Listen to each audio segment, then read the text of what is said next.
No recuerdo. Ujú. Aquí recordemos que está llegando sangre venosa, o sea, ¿es una sangre con oxígeno o sin oxígeno?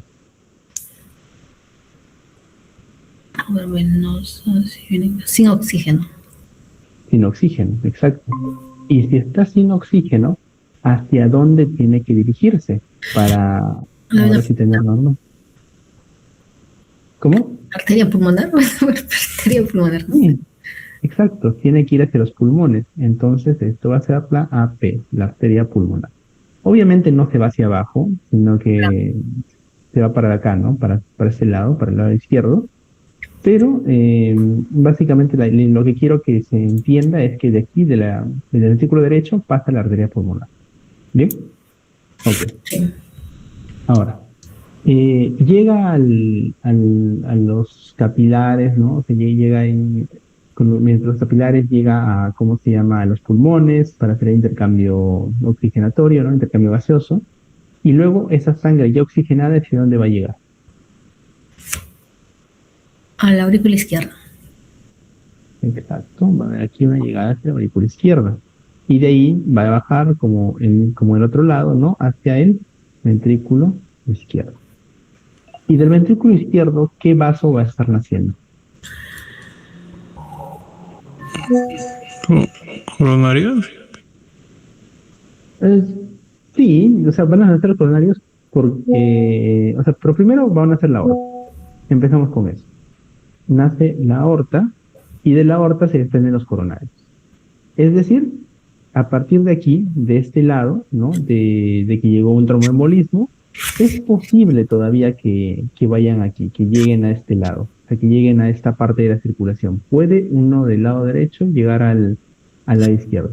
Lo que sí no es posible es que un trombo nacido en el lado izquierdo pueda llegar hacia el lado derecho. Porque recordemos, aquí es una secuencia lógica, ¿verdad? Sí. Viene por aquí, pasa hacia aquí, se oxigena, llega a este lado, a la aurícula izquierda, y luego ya al resto del cuerpo. Es decir, empezó en la derecha y hay un camino lógico que puede seguir para llegar al lado izquierdo. Pero en el lado izquierdo, si se origina, no va a poder migrar hacia el lado derecho, a la circulación derecha. Y lo mencionó, creo que Neira, ¿verdad?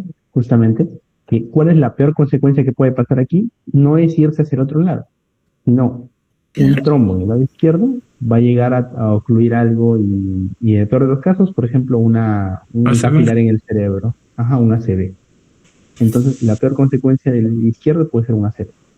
Ok, ahora, esto simplemente era para decir, ¿no? Para recalcar el hecho de que, como decimos, hay trombos que se originan en un lugar y otros que van a migrar. Ya. Ahora, los migrantes ya hemos dicho un poquito de qué puede ir, ¿no? O sea, cómo puede ser el mecanismo. Ahora, me interesa los que se originan. ¿Quién era el evento, cuál era el evento responsable de los trombos que se originan en el mismo sitio? Trauma. Claro, un ateroma. ¿Bien? Entonces nosotros vamos a ver un ateroma. Ahora, el tema que mencionaba es que el ateroma va a ser distinto. O sea, no todos los ateromas son iguales. Hay algunos que son de una determinada forma y otros que son de otra. Ahora, podemos decir, ok, ¿cuál forma? ¿Qué formas vamos a encontrar?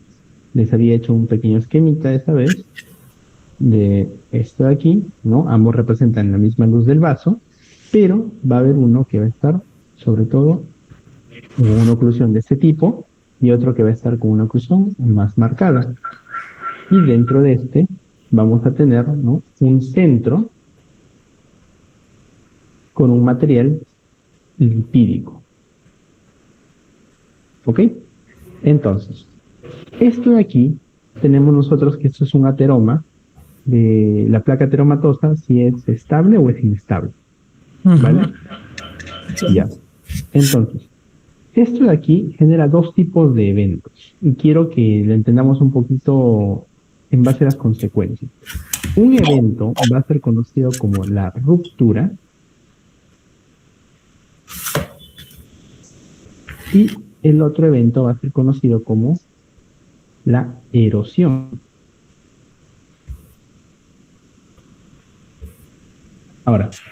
tenemos eso en cuenta. Ruptura versus erosión.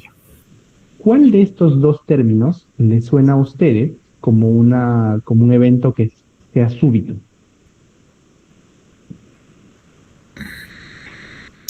La ruptura. Claro. Ujú. La ruptura es un evento súbito que pasa justamente en este tipo de ateromas, como digo, los más inestables. Estable. ¿Por qué pasa esto? Porque recordemos, una gran cantidad de la parte interna de esta placa ateromatosa es lípido, ¿ok? Es lípido, lo cual hace que la capa de fibras, de fibrinógeno que está por aquí, bueno, de fibrina, que está en esta parte cubriéndola, sea bastante delgada. Entonces, tiene la posibilidad de romperse. Entonces, la ruptura corresponde sobre todo a estos eventos, a los eventos de la placa inestable, ¿ok? Ya. Y por tanto, ¿qué entienden ustedes ahora por erosión? Ahora sí. En este caso se está, bueno, acumulando o está estableciéndose lípidos en ese lumen. Ya. Recordemos una cosa. Cuando hablamos de erosión, estamos hablando de un desgaste, ¿ok? Un desgaste que es progresivo, o sea, cada vez va más y más y más. Aquí, el sustento de la ruptura era que estaba esta parte con lípidos adentro, ¿verdad? Que hacía que la cobertura sea menor. Ahora, aquí, ¿hay alguna cosa que sustente que la cobertura sea menor? No, ¿verdad? Porque no hay nada adentro. No hay nada aquí adentro. Simplemente es solamente acumulación de fibrina. Por tanto, esto de aquí se ve desgastando. Ya. Ahora, nosotros tenemos que diferenciar una cosa. Tenemos que entender qué significa, ¿ya? Que algo se rompa o que algo ¿cómo decirlo? Que algo se erosione. Por ejemplo, si nosotros pensamos esto de aquí, estamos hablando de que el trombo que se va a formar va a ser conocido como trombo rojo, ¿ok? Y el trombo que va a formarse en este lado de la parte de la erosión, en las placas estables, va a ser conocido como el trombo blanco. Trombo rojo Y blanco. y blanco. Trombo blanco. ¿Ok? Ya. Ahora, recordemos también, el tema de la quimia, ¿no? Bueno, de la oclusión, eso es lo que también habíamos establecido la otra vez, ¿ya? La obstrucción, la oclusión por trombo, habíamos dicho que podía ser completa o podía ser Incompleto. parcial, incompleto o parcial, claro. Entonces, vamos a señalar esto aquí, vamos a decir que la obstrucción podría ser completa versus la parcial o incompleta. Y por lógica simple, ¿cuál de estas dos tenía un peor pronóstico, peores síntomas? La completa. Claro, entonces vamos a poner aquí, habíamos hecho esa vez, habíamos puesto una estrella, es decir, esa es la peor, ¿ok? Ahora, esto es en cuanto al grado de obstrucción. En cuanto a la respuesta dentro del miocardio, ¿qué va a pasar aquí? Que vamos a encontrar, ¿cómo se llama? Infartos, ¿no? Infartos con elevación ST,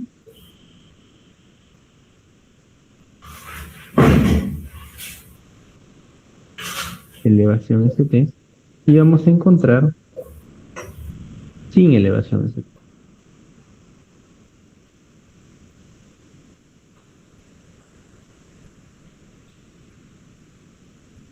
Bien. ¿Cuál de estos tenía un peor pronóstico? Ese tenía. Este de aquí es el peor. Sí. Y lo vamos a relacionar justamente con una oclusión completa. ¿Ok? Bien. Ahora, Nosotros estamos hablando aquí, por ejemplo, de los las características del trombo y todo eso. Bien. Ahora, de estos de aquí, si tuviéramos que relacionar qué tipo de placa ateromatosa está relacionada más a uno, a infarto, a qué tipo de infarto, ¿cuál de estos dirían que es el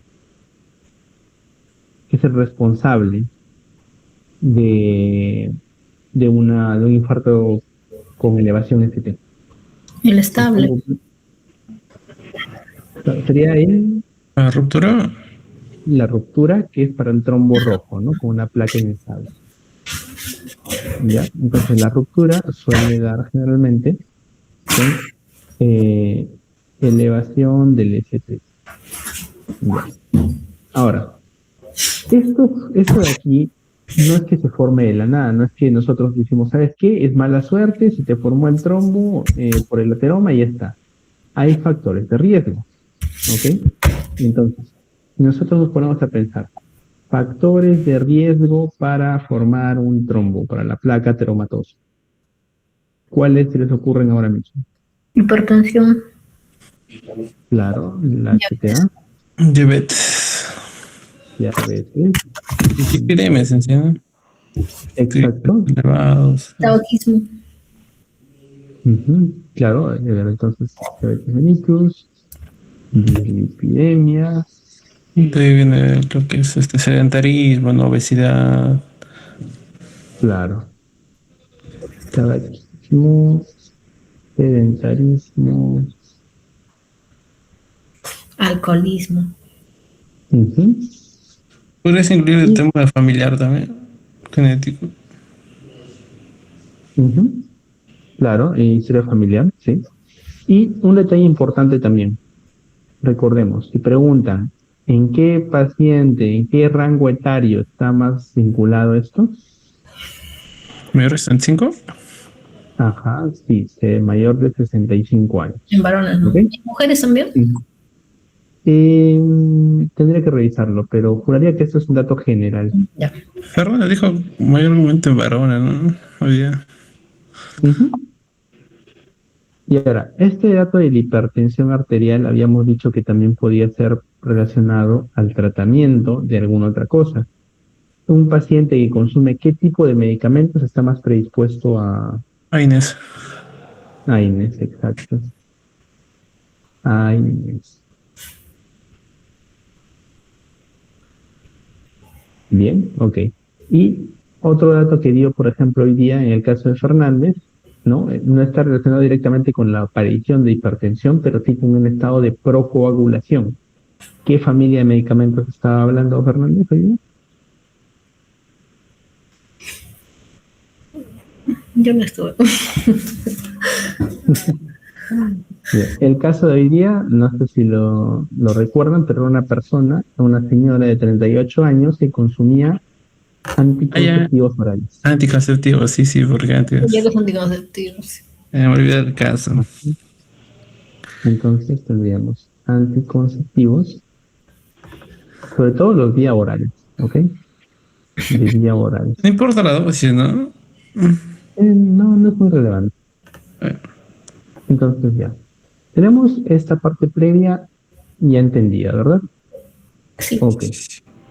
Entonces ahora, vamos a retomar otra parte que también habíamos revisado, que era el tema de la sintomatología. Si yo pongo los síntomas, ¿qué es lo que me dirían ahí?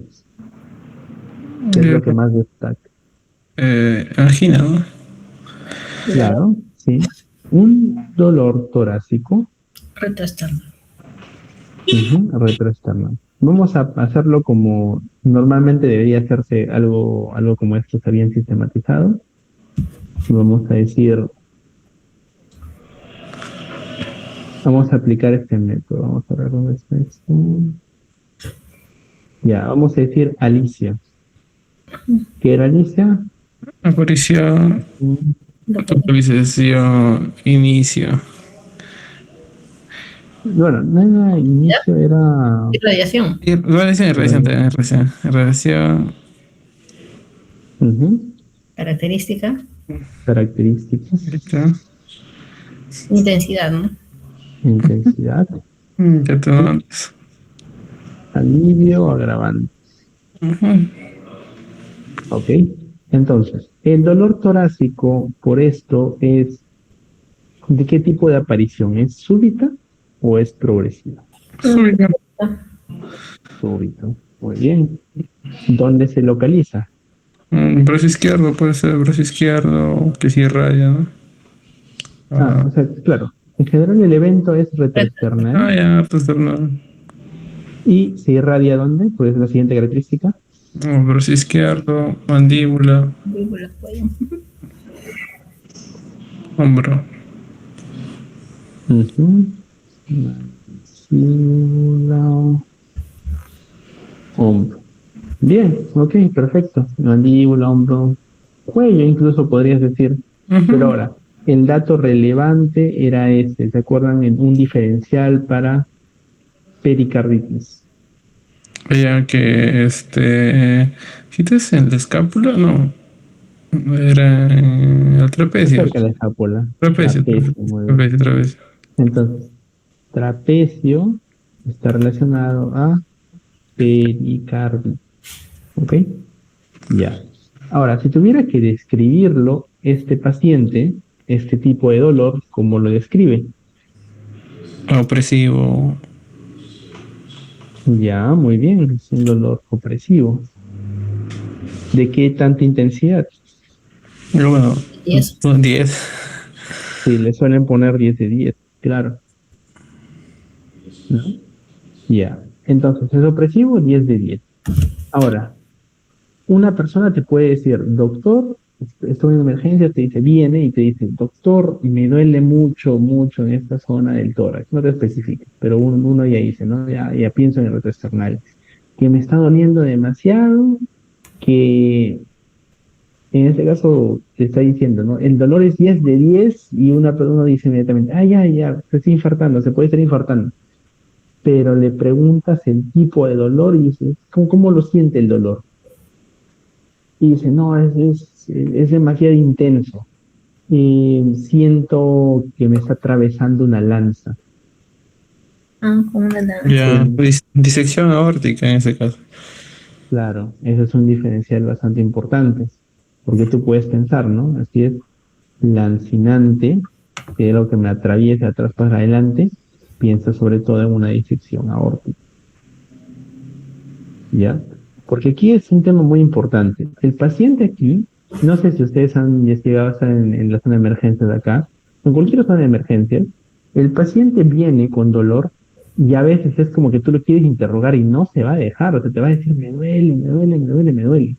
Por eso la característica de este caso, o sea, no necesariamente te va a decir, no, te está irradiando el dolor, o sea, quizá te lo dice, quizá no, pero el tema es que sí o sí tiene que describir su dolor, o sea, porque eso ya te está como que orientando bastante, ¿no? Ya, ok, entonces eso es un diferencial para disección ahora. Ahora, habíamos dicho intensidad, bueno, claro, ¿no? La 10 de 10, vamos a poner esta así, vamos a borrarla, intensidad 10 de 10, ¿y hay algún alivio o algún agravante? Graba con la actividad física. Claro, entonces agrava actividad física. Ok, entonces eso es lo que esperamos nosotros de un infarto agudo de miocardio. Ahora, uno podría decir, ok, perfecto, pero ¿qué es la diferencia entre un ST y un no ST? Como dijimos, el ST es peor en todo sentido, ¿ok? Ujú. Ya, el ST, ¿qué va a pasar? El paciente te dice, ¿no? Ya, me duele demasiado. Y tú le dices 10 de 10. Y yo, para recordar un poco, yo siempre digo esto, ¿no? El ST tiene 11 de 10. Y me dices, ¿por qué? Si el 10 es lo más lógico, ¿qué significa 11 de 10? Porque 11 de 10 quiere decir que el paciente le duele tanto y tanto que te dice una oración muy concreta. ¿Qué oración te dice o qué idea te dice? Siente que me voy a morir. Ajá, sensación de muerte inminente, siente que se va a morir. Exacto. Entonces, esto básicamente te está diciendo sensación de muerte inminente.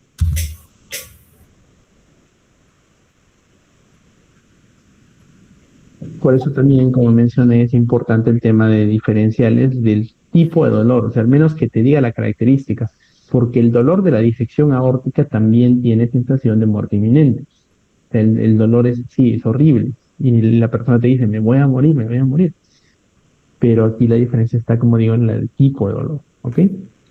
Ya. Tenía sensación de muerte inminente y sobre todo un tema. La persona, en este caso, con dolor torácico por infarto ST, ¿estará tranquila o no? No, Ya. el Entonces, precis. Tranquilo. exacto.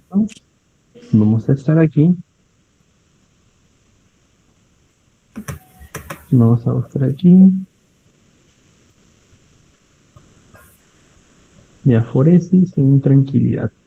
Porque es necesario remarcar ambas, porque recordemos que este paciente lo que va a pasar es que se va a parar, bueno, no se va a parar, sino se va a empezar a mover, mejor dicho, dentro de donde sea que esté, porque va a intentar buscar sí o sí alguna manera de calmar su dolor. Obviamente no va a saber, ¿no? Que simplemente moviéndose no lo va a, a solucionar, pero va a intentarlo de todas formas. Ok. Entonces, con esto hemos caracterizado más o menos ya cómo es el dolor en un infarto o el miocardio. Ahora, yo les pregunto, ¿qué otras manifestaciones encontramos? Disney. Disnea, muy bien. Disnea, perfecto. ¿Alguna otra más? Otro más. ¿Qué puede ser?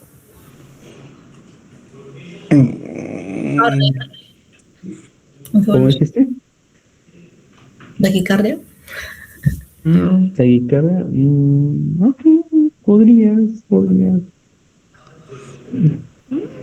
Otro más, porque más que nada relacionados con cosas que te diga el paciente, porque el paciente no te va a decir tengo taquicardia, ¿no? Eso sí, ¿no? Ujú. Sí, rollo. O sea, por ejemplo, un tema muy importante, habíamos dicho debilidad. ¿Por qué debilidad? Porque hay un perfil específico de pacientes en el cual la debilidad es más marcada que en otro. La debilidad lo sienten más quienes, los adultos mayores de 65 años, si son mujeres es más habitual, y si es paciente de diabetes mellitus, si es diabético. ¿Ok? Ellos sí suelen decirte dentro de sus síntomas que está en siento débil. Mm, Ya, ok. Entonces, hay otra cosa aquí que estaba mencionada, que era, por ejemplo, el síncope. Síncope. Y eso también era un tema de diferencial, porque si te dicen dolor torácico, dicen síncope, ¿en qué pensarías? También. Insuficiencia también causa 5, ¿verdad? Ujú. Entonces puede ser por insuficiencia, puede ser por embolia, ¿no? Una tromboembolia, tromboembolismo, también puede darte eso. O sea, el síncope también. Ahora, el tema es diferenciar de dos cosas aquí. Que el síncope básicamente es un desmayo, ¿no? ¿Qué va a pasar con esto? ¿Esto te suena como una complicación grave?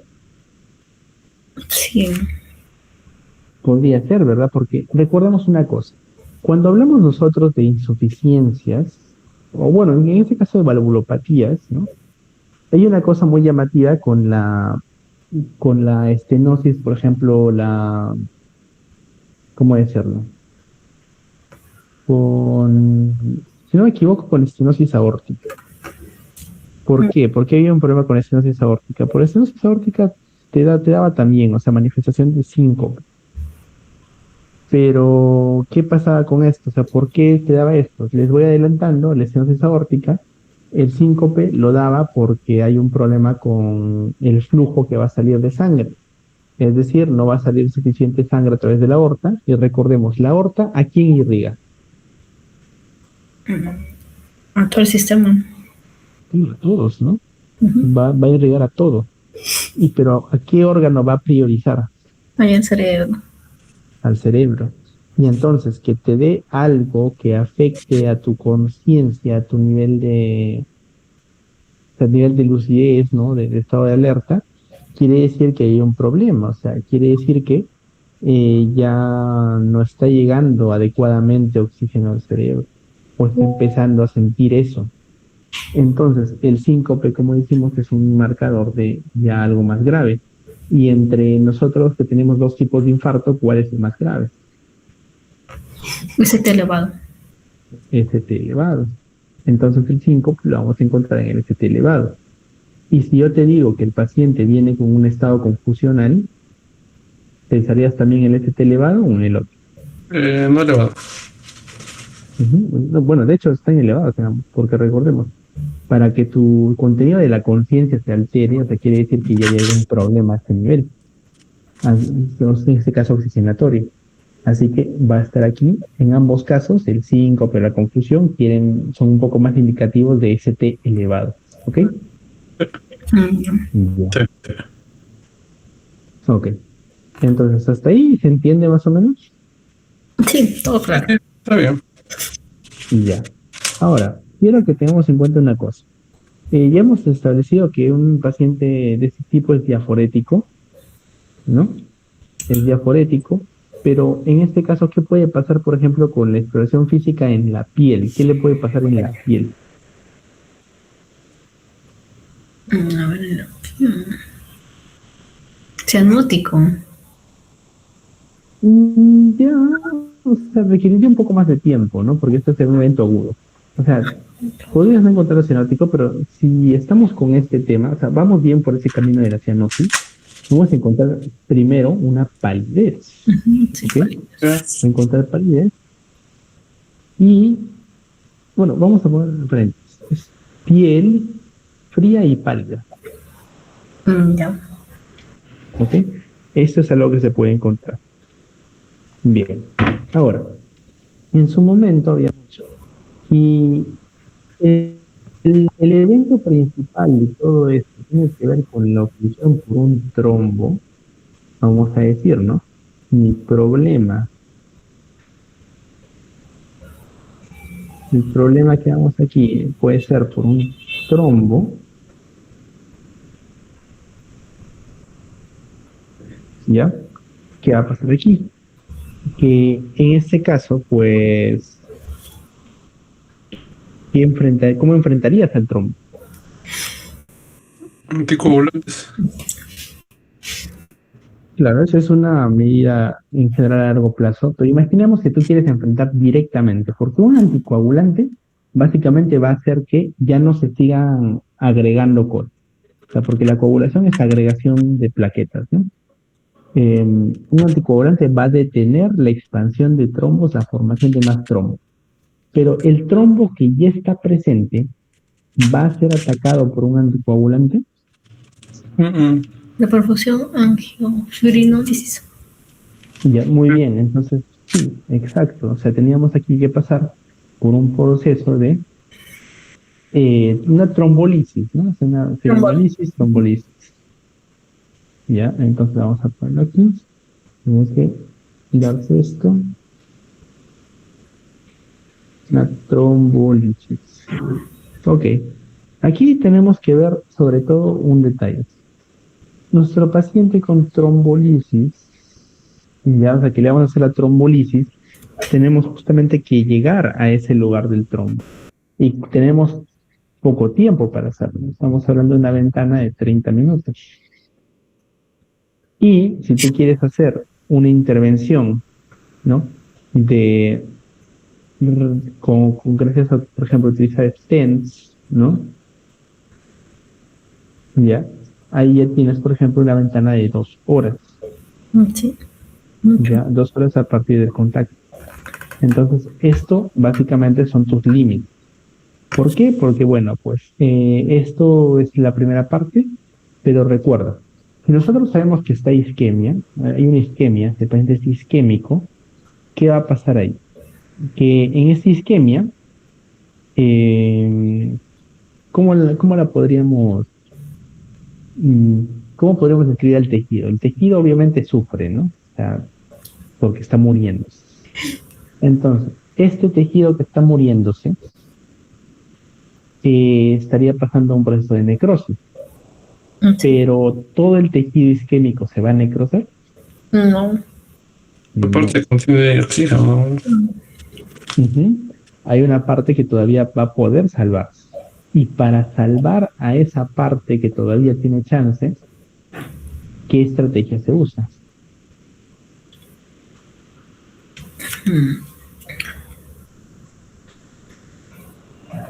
Cateterismo. O sea, tiene que ver con el cateterismo. Básicamente es una estrategia de repercusión. A reperfusión. Reproducción. Ujú. A veces O- para salvar el tejido. Ay, yo no lo tenía bien claro eso. Yo pensaba que reperfusión era como que atacar al trombo. Ay, ya. ujú. Todo confundido. Básicamente es lo que, como decimos, o sea, lo que se pueda salvar hay que salvar, ¿no? Bien. Entonces, esto tiene que ver, como digo, de nuestro problema directo que vamos a hacer, ¿no? Si hay isquemia, enfrenta la isquemia. Pero ahora, recordemos que no solamente era por un trombo que se podía generar una isquemia. ¿Qué otro factor haya ayudado a la isquemia? Ay, ya lo del oxígeno. Pero, Ajá, claro, la demanda oxigenatoria, ¿cierto? Ya. Y así como la demanda oxigenatoria se puede aumentar, ¿habrá medicamentos que puedan bajar la demanda oxigenatoria?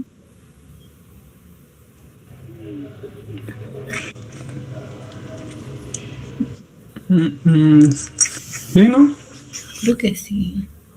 O sea, hay uno y es uno recontra conocido, ¿eh? O sea, literalmente, o sea, es tan conocido que literalmente, o sea, la empresa que produce o que descubrió ese medicamento y le hizo famoso y que a partir de ahí se sacaron los genéricos, literalmente tiene un equipo de fútbol, o sea, así de llamativo es eso. Que el medicamento principal como estrategia antiisquémica, porque ese es antitrombótica, ¿no? Ujú. Ahora la estrategia aquí es la antiisquémica. En este caso, el antiisquémico que va a disminuir la demanda oxigenatoria. ¿Alguna idea de quién puede ser o no? Ni idea. Ya. ¿Y quiénes son las aspirinas? Ah, La aspirina es la aspirina. ¿Y quién Eh, es el laboratorio? El laboratorio es el laboratorio Bayer, ¿ok? Por eso decía que tiene un equipo de fútbol ahí, el Bayer Leverkusen. Pero ya, bueno, entonces básicamente tiene que ver con esto, que es la aspirina. Ahora, para recordar un poco la estrategia general, quiero que recuerden un detalle. Podemos recordarlo a medias, porque esta mnemotecnia como que pasó un poquito de moda ya, o mejor dicho, ya no es tan exacta, pero igual eh, quiero que la tengan en mente. ¿Por qué? Porque es facilísima de recordar y los voy a orientar un montón. Acabo de pegar la imagen. Mona. Ah, morfina, Mona, no, nitrato y aspirina. Oh, claro. Morfina, Morfina, nitrata y aspirina. morfina, oxígeno, nitrato y Y aspirina. aspirina. Entonces ya, tenemos eso. O sea, como les digo que está un poquito desfasada, ¿por qué? Porque esto de aquí te da a entender que el oxígeno está al mismo nivel de todos los otros, ¿cierto? Ajá. Todos son complementarios. Pero la verdad es que la indicación de oxígeno, en este caso del infarto por miocardio, se da solamente cuando la saturación es menor del 90%. Bien, si no has llegado a una saturación menor al 90, no es necesario darle oxígeno. ¿Ya? Ahora, bien. Y también te está dando a entender que la morfina es, como te digo, un medicamento de primera línea. Se puede Ujú. entender eso. Pero la verdad es que actualmente ya no lo es tanto. ¿Ok? Ya. Ahora, ¿qué va a pasar con esto? O sea, ¿por qué decimos el tema de la morfina? Porque, o sea, ¿qué familia farmacológica pertenece a la morfina? ¿Recuerdan? Analgésico. Mm, ¿Qué familia? No recuerdo. Ujú. Funcionan los opioides. La morfina es un opioide, ¿ya? Es un opioide bastante potente. Entonces, ¿qué generan los opioides?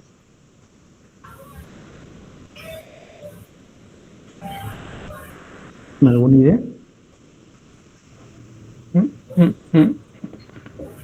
Los opioides generalmente son responsables de generar adicción, o sea, son bastante responsables de eso. Por eso es que se trata como que de no utilizar sobre todo esa familia de medicamentos como analgésicos. Ahora, si es un analgésico, ¿no? Si es un analgésico opioide, está principalmente diseñado para disminuir ¿cómo decir? Bueno, el dolor, ¿no? Que te va a generar eso, el dolor anginoso, ¿no? El dolor, este que dijimos, el 10 de 10. Pero como dijimos ahora, esto ya no es la primera opción, o sea, ya no funciona así. Ahora, esto de aquí sí es importante. NA. ¿Por qué? O sea, Nitrato. podemos entender esta mnemotecnia como decir, ¿sabes qué? La primera parte no es importante, o sea, es importante en su manera, pero la segunda sí es obligatoria. N de nitrato, dijiste, ¿verdad? Ujú. Ya, está bien, está perfecto. Ah, y por ejemplo, el nitrato de ley, o sea, el que tienes que darle sí o sí, ¿qué sería? Harina. ¿Cómo? Por ejemplo, el nitrato principal, ¿cuál podría ser? Nitrato en iglesia. Sería. Nitroglicerina. Muy bien. Nitroglicerina. Y esto no se lo van a olvidar bajo ningún concepto. ¿Por qué? Porque la aplicación de esta nitroglicerina es prácticamente única. O sea, no hay muchos medicamentos que se apliquen de la misma forma que la nitroglicerina. ¿Cuál sería la vía de administración? La venosa. Unos. No, solo digo, o sea, endovenosa hay muchas, ¿no? Hay muchas drogas endovenosas, pero la nitroglicerina es sublingual. La Había. nitroglicerina es sublingual. Entonces nosotros pensamos, ¿no? Nitroglicerina sublingual.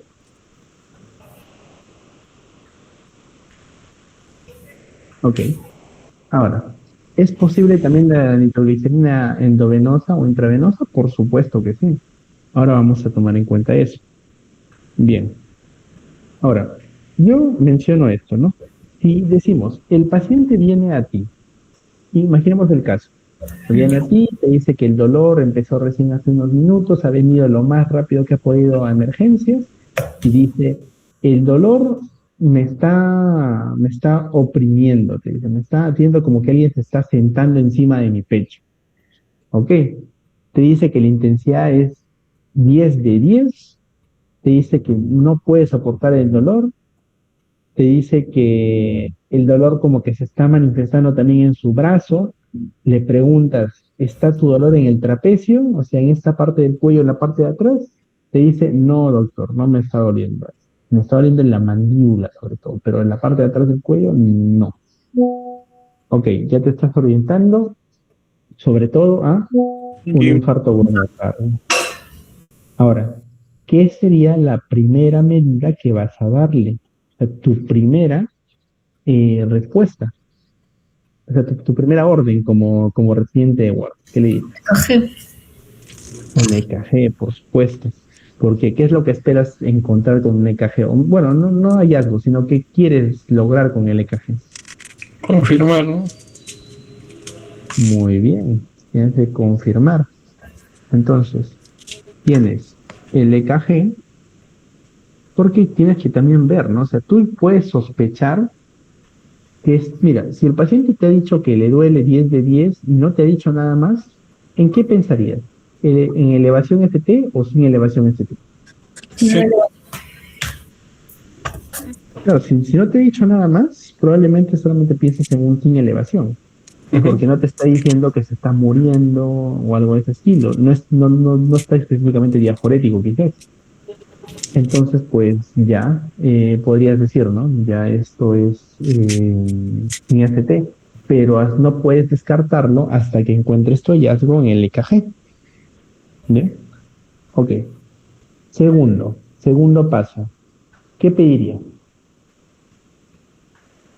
Troponina, Troponina. Muy bien. Troponina de forma inmediata, ¿verdad? O sea, Ujú. si tu paciente es así, ya. Pero ahora, en este caso, si tu paciente ya lo estabilizaste, ya dijiste que es un infarto, ya luego le hice el tratamiento que vamos a ver ahorita, em, ¿será la única enzima que le vas a pedir? no, No, Ya, XPK MB, creo. Sí. ya claro, la creatinfosfoquinasa o también su análogo, la creatinfosfoquinasa MB. Son dos formas de lo mismo. Eso se les expliqué a ustedes por qué, cuál es la utilidad. ¿Se acuerdan de cuál es la utilidad de cada una? Sí, por el el tiempo. tiempo. La del tiempo. Sí, Porque esa troponina va a semana durar Más días, de 10 a 14. 14. 14 días hasta que se normalice.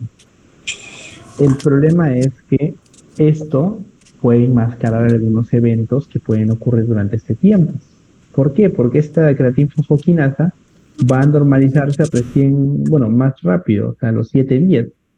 Lo cual quiere decir que si, por ejemplo, estás en el día 10, ¿ok? Estás en el día 10 desde el evento agudo. Le tomas, sus troponinas obviamente van a seguir elevadas, ¿no? Quizás están empezando a bajar un poquito, pero siguen elevadas. Pero, y si le tomas el CPK y el CPK está alto a los 10 días, ¿qué quiere decir eso? Un evento reciente, ¿no? Que el evento consigue. Claro. Ujú. Si el CPK sigue alto después de que haya pasado su tiempo, quiere decir que hay un reinfarto, está reinfartándose otra vez. Bien. Entonces, por eso es que troponina inmediatamente y CPK te puede servir también inmediatamente, pero siendo realistas, en el cardio no hay CPK. ¿Ok? Ya. Entonces, pues, ¿le puedes pedir esto? Sí. O sea, si hay disponibilidad, claro, por supuesto. Pero sobre todo, su utilidad principal está en el seguimiento. ¿Ok? Sí. Mm. Tercer paso, ¿qué le pedirías?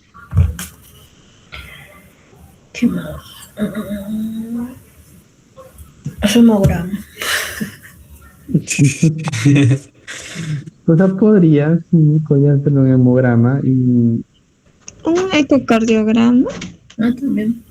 Sí, claro. Ahora, antes de pasar el ecocardio, lo tengo presente, no vamos a olvidarnos, pero este hemograma, ¿qué podría decirnos? Porque uno dice, ¿no? Ya, bueno, probablemente este paciente está protrombótico, quizás hay una alteración en sus plaquetas, pero ¿habrá algún otro indicador dentro del hemograma que nos pueda servir?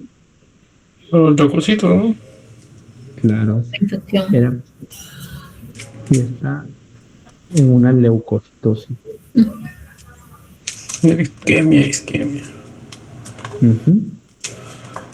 Entonces, puede haber una leucocitosis mayor a 12.000, ¿ok? Puede encontrarse, puede encontrarse.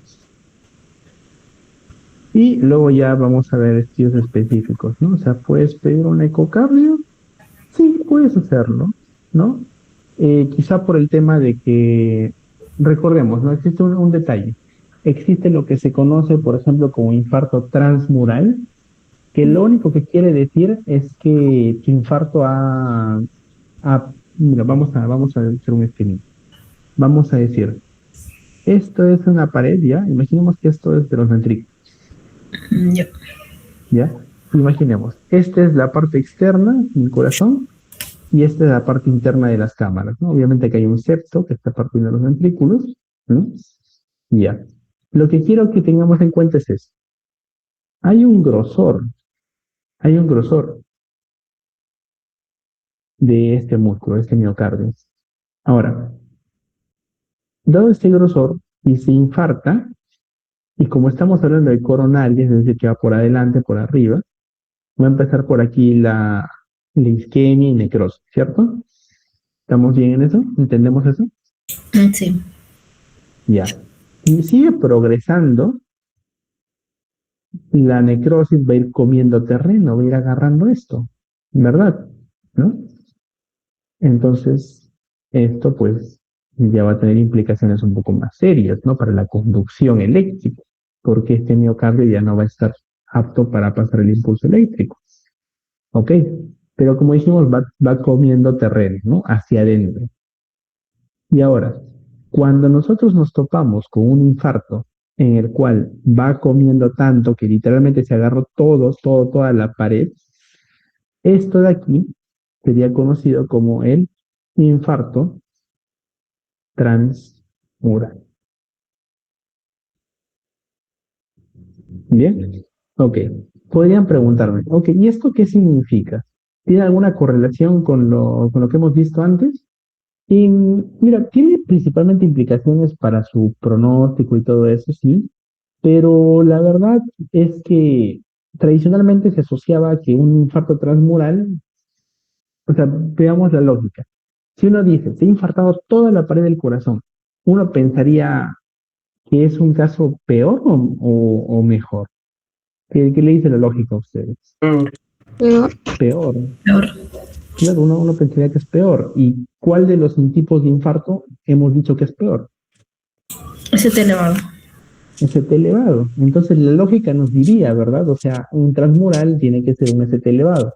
Y la verdad es que sí, o sea, sí hay como que una cierta relación de que sí, los ST elevados pueden hacer como que un poquito más frecuencia transmural. Pues sí, pero estadísticamente no es tan relevante. O sea, es decir, no se dejen guiar por eso. Un transmural, ¿ok? No define, no es criterio para definir si un infarto es ST o no es ST. O sea, un infarto sin ST puede llegar a ser transmural, no hay nada que le impida, la verdad. Pero como digo, o sea, puede el ecocardio, o sea, ¿por qué estamos hablando de esto? Porque el ecocardio te puede dar alguna pista, pues sí, ¿no? O sea, si hay alguna zona del corazón que directamente ya no se está moviendo, pues sí, o sea, ya ves que es un infarto transmural, ¿no? Pero más allá de eso, o sea, es útil, sí, no se discute, pero tiene una utilidad limitada, ¿ok? Ya. Entonces, lo que sí podemos decir es, por ejemplo, ¿no? Un tema muy importante.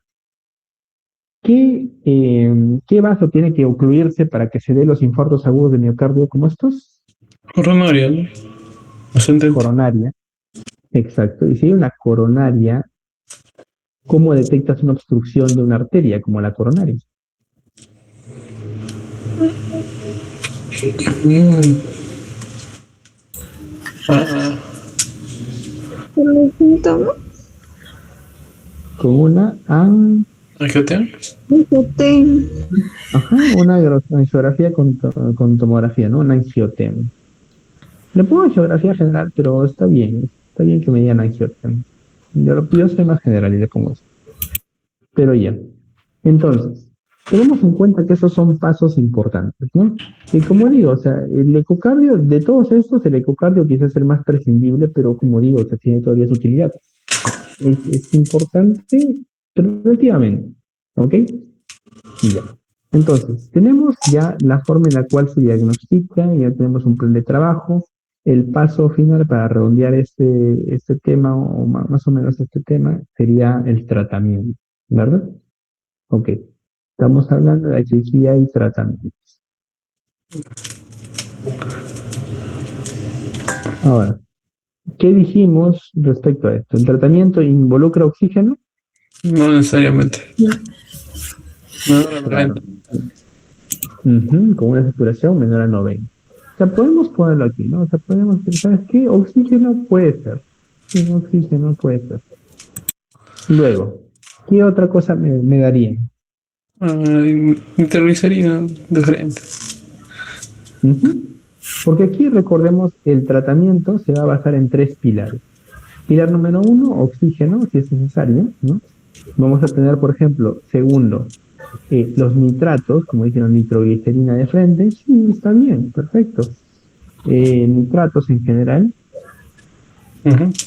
Y el tercer eje para el tratamiento serían los beta bloqueadores. A ver, también. ¿Cuáles son?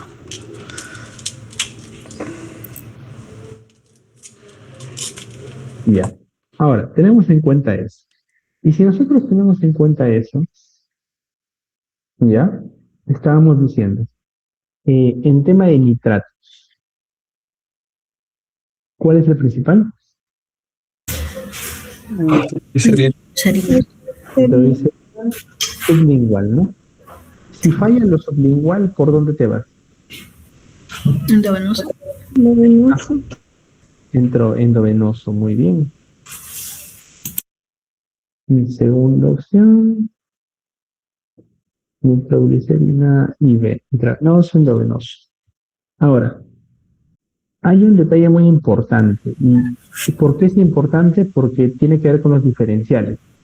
¿Se acuerdan qué diferencial planteábamos si nosotros decíamos, es un paciente con dolor torácico, disnea y síncope?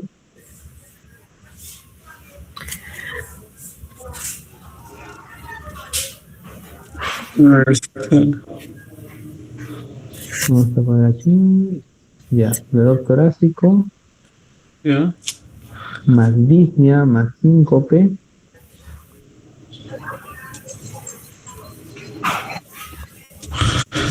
¿En Pues qué pensarían? ¿Cómo? insuficiencia pensaría. O sea, puede ser, por supuesto, puede ser. En este caso puede haber una insuficiencia, sí. Pero yo quiero que recordemos una cosa muy específica, ¿ok? Que, como digo, puede ser insuficiencia, puede ser tromboembolismo pulmonar, ¿ya? Y ahora yo pienso, ¿es posible verlo en lo que viene siendo hipertensión pulmonar? Sí. Ah, sí, también. Ujú. Entonces, sí, o sea, es una cosa que es bastante clásica. Como dijimos, vamos a hacer énfasis en esto.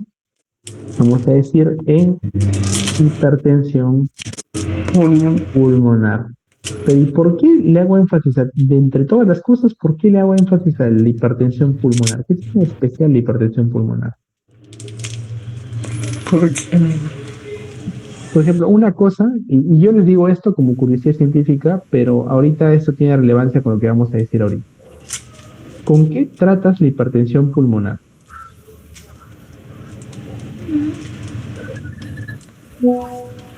Es que el ritmo derecho, creo, ¿no?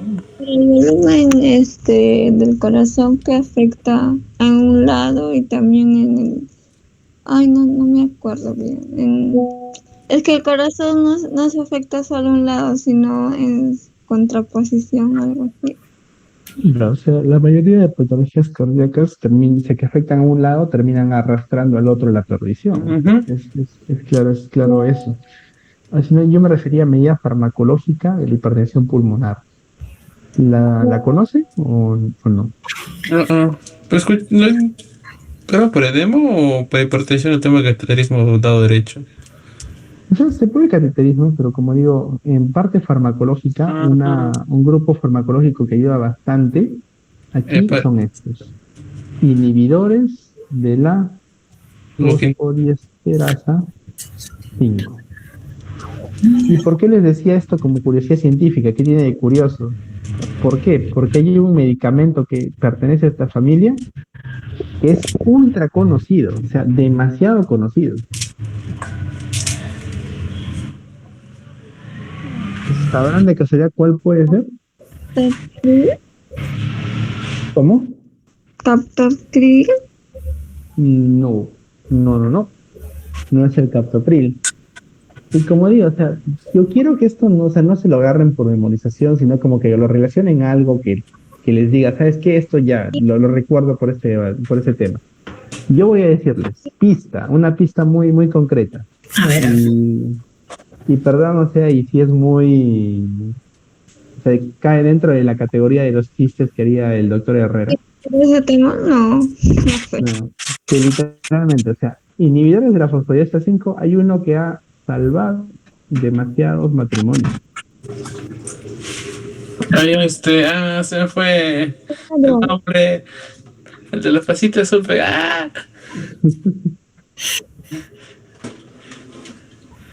Muchachos, Lo tengo ahí. nombre. Ya. ¿Se rinden? Sí sé cuál es, pero no sé. Ya. Mira, la respuesta es sildenafilo. El de la fila, está Dios bien. mío, yo quería decir. ¿Y por qué es el sildenafilo? Porque su nombre comercial es el Viagra. ¿Ok? Entonces, Ya. ¿por qué les digo esto? ¿Por qué es necesario que diga esto? O sea, para que lo recuerden así como que... Esto lo recuerdo más como una anécdota que memorizándolo. Porque su otro compañero del sildenafilo, dentro de la familia de las fosfodiesterasa, de los inhibidores de la fosfodiesterasa 5, es el tadalafilo, ¿ok? O sea, son estos, el tadalafilo, pero ¿por qué es como que se tenía conocido? Porque cuando intentaron desarrollar el sildenafilo, se dieron cuenta de que, ¿sabes qué? Ok, sí, ayuda con la hipertensión pulmonar, ayuda con la manifestación de la angina de pecho, o sea, sí, tiene este efecto, pero hay un efecto secundario que es muy problemático con mis pacientes. Y bueno, pues, ¿qué pasaba esto? Pues que estimulaba, pues, literalmente, o sea, el llenado de los cuerpos esponjosos del miembro masculino, o sea, generaba eso. O sea, es un efecto secundario y por eso este medicamento, el sildenafilo, fue desarrollado para la hipertensión pulmonar, pero luego cuando descubrieron que sí servía para otra cosa, pues cambiaron, ¿no? Cambiaron la investigación de rumbo. Pero ya. Entonces, básicamente les digo eso. Sildenafilo, tadalafilo. ¿Por qué les digo esto? Porque mire, esta triada de síntomas, dolor torácico, disnea, síncope, se puede presentar en hipertensión pulmonar, pero también se pueden presentar aquí, en lo que estamos viendo hoy día, ¿no? Entonces, uno podría confundirlos y le dice, ¿sabes qué? Este paciente tiene dolor torácico, tiene disnea y tiene síncope, tú automáticamente le dirías, ¿sabes qué? ¿Te doy nitroglicerina? No. No sería sabio, la verdad. O sea, tienes que cerciorarte primero todas las características del dolor, porque el dolor de hipertensión pulmonar será un 10 de 10. No. No, no hay forma. Entonces, tienes que decirle, o sea, no te guíes solamente de eso. Tienes que decir que el dolor sea intenso, que el dolor sea irradiado para recién decir nitroglicerina. ¿Por qué? Porque en este caso de la nitroglicerina, de los nitratos en general, tienes que decir contraindicación, el uso de inhibidores de la fosfodiesterasa 5, es decir, pacientes con hipertensión pulmonar que se infarten, no les vas a dar nitroglicerina. ¿Ok? ¿Por qué? Porque ellos ya de por sí están utilizando estos, que están utilizando sildenafil, tadalafil, no puedes dárselos, porque vas a generar efectos adversos. ¿Bien? Ok. Entonces, el primer eje del tratamiento, que son los nitratos, ya quedó, ¿verdad? Sí. Ya. Ahora, si yo les digo beta bloqueadores, que es el segundo eje, ¿qué dirías ahí? ¿Y qué ejemplos me darías de beta bloqueadores?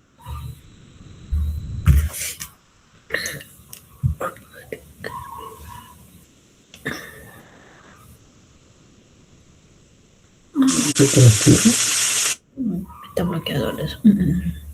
Para IMA. No sé. Metoprolol. ¿LOL?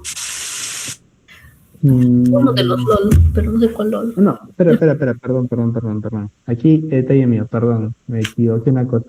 No son beta bloqueadores, olviden eso.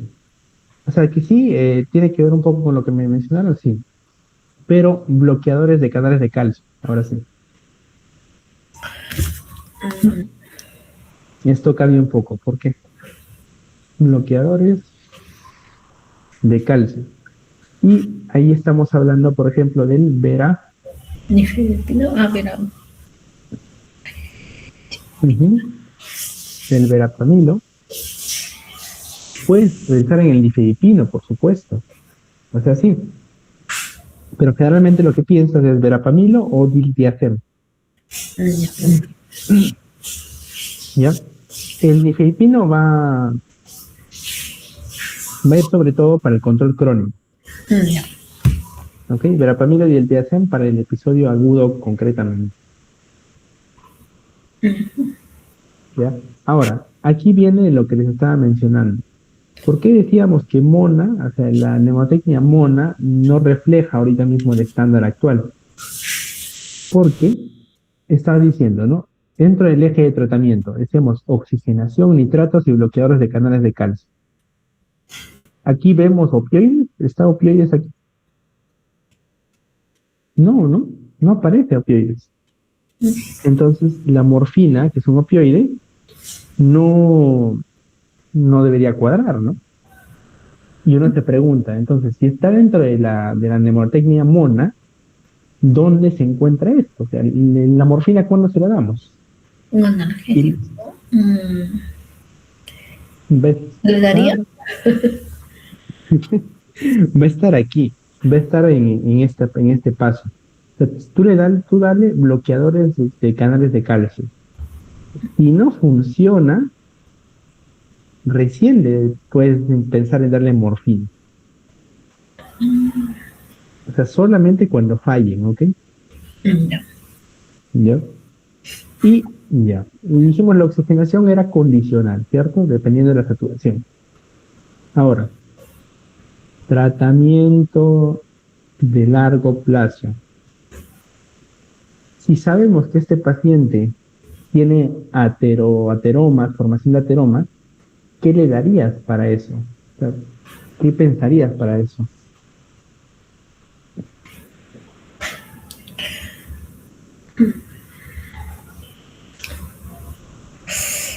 No, no sería tratamiento. Por ejemplo, el ateroma quiere decir que ha habido dislipidemia. Sí. Y si hay dislipidemia, ¿qué le vas a dar? Atorvastatina. Sí, estatinas, por supuesto. La atorvastatina es una buena opción. Otras cosas que les puedes dar son, por ejemplo, IECA o ARA2, pero ya no para la dislipidemia, ¿no? Para otras cosas, para evitar el estado protrombótico. Y hay un anticoagulante que vas Heparina. a... Ojalá heparina fraccionarlo. Puede, o sea, puede ser, se puede dar anticoagulantes como la heparina, pero hay un anticoagulante que es como que el usual para el control de largo plazo. Porque el tema de la heparina de bajo peso molecular, por ejemplo, es que actúa de inmediato. Y esta persona que va a estar como que viviendo su vida después del infarto, ¿le quieres dar efecto súper inmediato o un efecto sostenido? Ha sostenido. Sostenido. Entonces tienes que ver un anticoagulante sostenido, que la opción preferida por su accesibilidad y todo y por su perfil de funcionamiento sería la warfarin. Bien, entonces pues bueno, y también obviamente, ¿no? La medida no farmacológica es el cambio del estilo de vida, ¿no? O sea, ¿de qué sirve que está tomando estatinas si cada fin de semana pues come, no sé, 5 salchipapas? Entonces, pues ya, es eso. Entonces, esto es el esquema básico respecto al tratamiento que se le da a un infarto biomiocárdico. Y ya, Quizá. sería todo. Bravo. A ver cómo se pone eso. Ay, Gracias. gracias, Héctor. Ya está esto a Sheila y Sheila se los distribuye, si es que luego quieren revisarlo. Ok. Gracias, Héctor. Gracias, Héctor. Hasta luego. Ah, Te damos un desayuno ahí. Un desayuno. vale, cuídense, bye, bye. Cuídate, Héctor. Gracias. Gracias, Héctor. Hasta mañana. Chao, chicos. Chao, chao. Chao, chao.